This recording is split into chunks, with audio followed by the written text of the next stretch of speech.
சகஸ்ரநாமத்தில் 314வது நாமாவளி விருஷாகா அப்படின்ற நாமாவளி.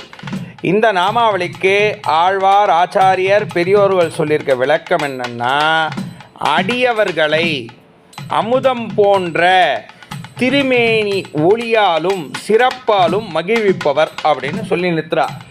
எப்போ பெருமாள் இந்த மாதிரியா அமுதம் போன்ற இருந்தார், எப்போ இந்த மாதிரி திருமேனி ஒளி சிறப்பால் பக்தனை மகிழ்விக்கிறார்னா, பக்தன் பெருமாள்ன்ற ஒரு காரியத்தை கேட்டு அந்த காரியத்தை பெருமாள் வரமாக கொடுத்து அதன் மூலமாக அவன் மகிழ்ச்சி அடையும் சமயத்தில் அவன் கண்களுக்கு பெருமாள் அமுதம் போன்றும் சிறந்த ஒளிமிக்கராகவும் காட்சியளிக்கிறார். அப்பொழுது அந்த பக்தனுடைய இன்பமானது மகிழ்ச்சியை வெளிப்படுத்துகிறது அப்படின்றத தெரியப்படுத்திருக்கா. விசேஷமாக